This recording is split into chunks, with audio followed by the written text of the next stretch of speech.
Welcome back to EDH on a Budget. I'm your host Iceman, and today we're going to be going over Start Your Engines, and we're going to assess the quality of some of the cards and how to use them. First up, we have Momentum Breaker. Momentum Breaker costs 46 cents. It's an enchantment for 1 and a black. First off, we're going to restart your engines. It says, if you have no speed, it starts at 1. It increases on each of your turns when an opponent loses life. Max speed is 1. So the limitations are that you don't get this Start Your Engines until you play a Start Your Engines card. And once you play one of those cards, you automatically start at 1, and then it increases on each of your turns when an opponent loses life. Your max speed is 4. So an easy way to do that would be combat damage, and I think that's what most people think, but there are lots of ways to make an opponent lose life. So you also have, this card has, when this enchantment enters, each opponent sacrifices a creature or vehicle of their choice.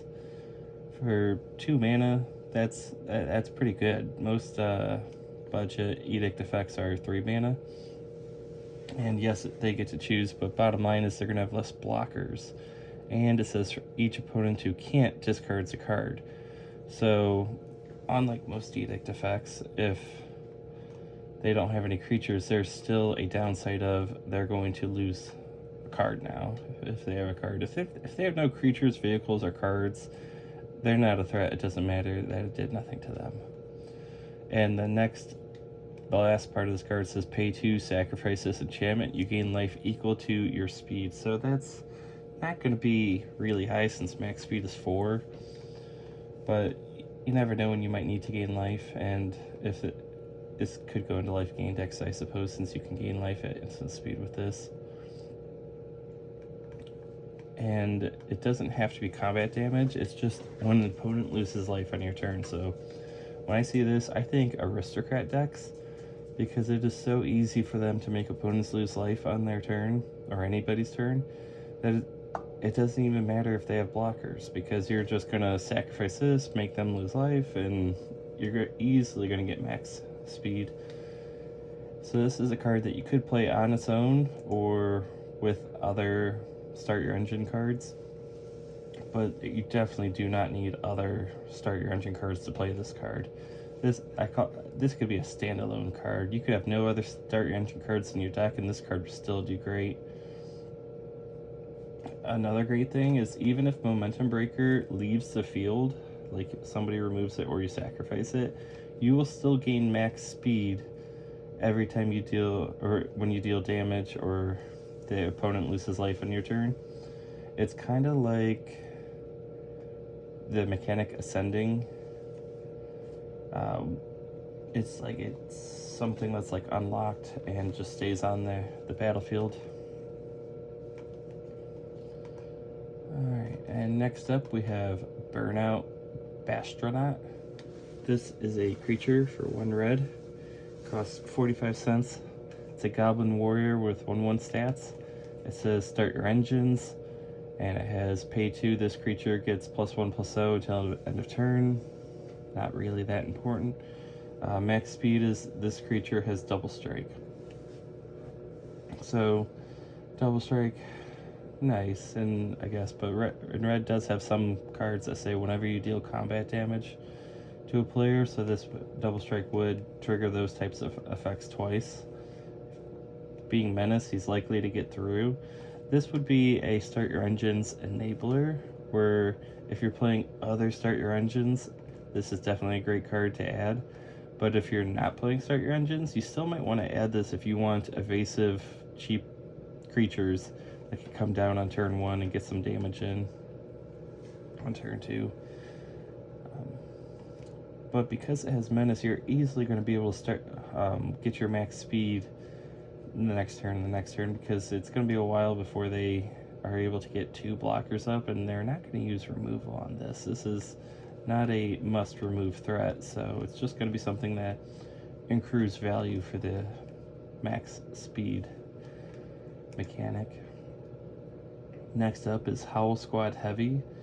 This creature is 2 and a red, and it costs about $1.12.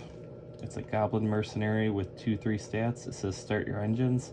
Other goblins you control have haste, so automatically good in goblin decks.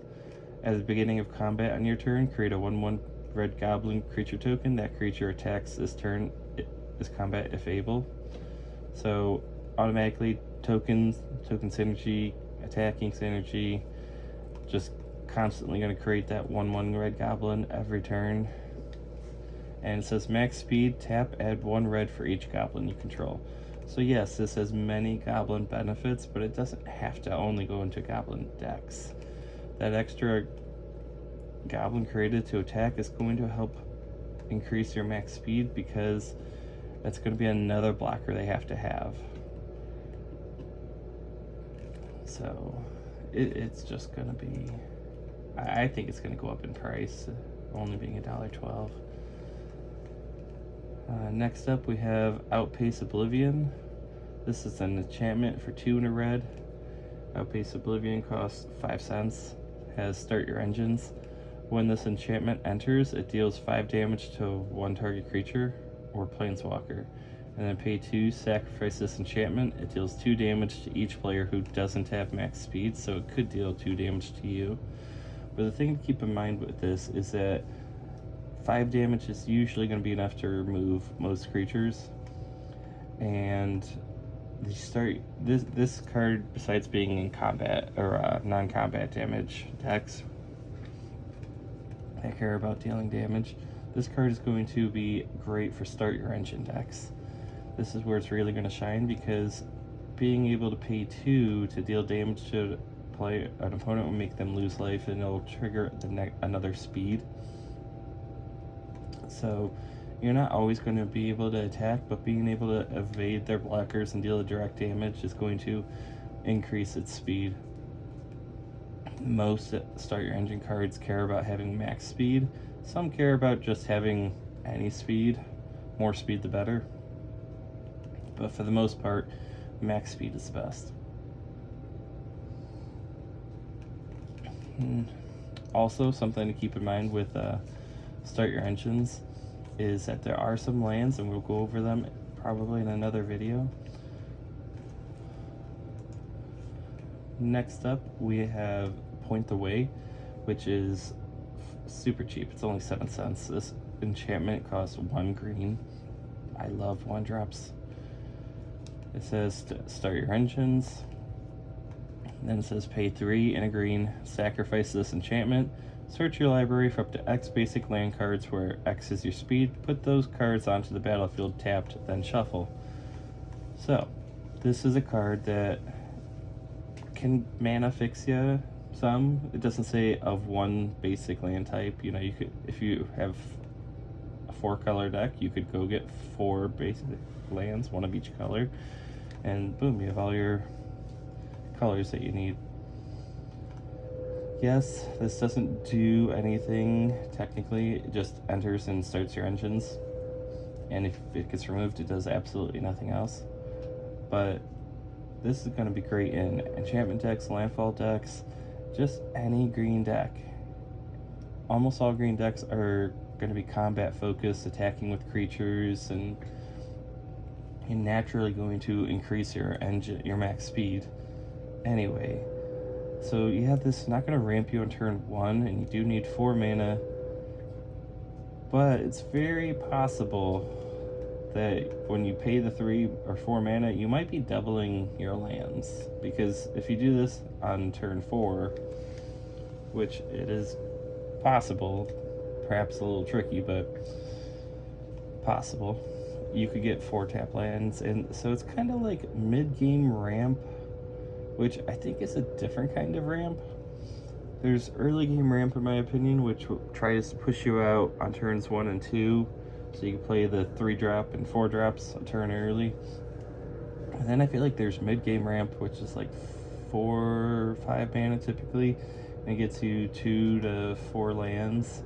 And I feel like that ramp is also undervalued and simultaneously very powerful, because Yeah, you know, these lands do come into play tapped, but lands are pretty permanent, and you're gonna have so much more value increasing over then, and just being able to play your endgame cards a lot sooner, your win cons. So another thing to consider with start your engines, especially 1-drops, is they don't have to necessarily be played on turn 1. If you play a 1-drop creature and then you play your start your engines card on turn 2, and then you're gonna get your starting speed of 1, and then you attack with that creature and deal damage, or somehow damage your opponent loses life on your turn, then your max speed goes to 2 on turn 2. So it may not always be best to play the start your engine cards on turn 1. Sometimes it might be better to do it on turn 2, because it is possible to go from 0 to 1 and 2 in the same turn, and then turn 3 hopefully another attack and opponent loses life, and then turn 4 maybe attack again, opponent loses life, and you're at max speed already with four lands, so you pay the 4 and you're off to the races on getting 4 lands. That's going to be a huge advantage. So that's definitely a card that could go into any deck. It does not need specifically start your engines, but obviously it's better with more start your engine cards, because you may not have this on turn 1, and those other start your engine cards might have been able to have been played sooner, and maybe it's turn 5 and you play this and you sack it right away because you already have max speed from the other cards. So it's definitely a card that gets better with more start your engine cards, but not necessary to have more, especially because you could sack it and go get 2 lands, 3 lands, 1 land, whatever. Next up we have Embalmed Ascendant. This card is about 9 cents. It's a zombie with 1/2 stats, has start your engines. When this creature enters, create a 2/2 black zombie creature token. And it says max speed. Whenever a creature you control dies, each opponent loses 1 life and you gain 1 life. So the max speed is not going to help you get to max speed, but it is going to be a powerful aristocrat ability, since it's whenever a creature you control dies and it gives you a creature, and it is a creature. So it's going to do everything aristocrats want to do. It's going to create bodies. It's going to become the enabler to finish them off later in the game. And starting your engine is going to help your other start your engine cards. So it's very versatile in that aspect.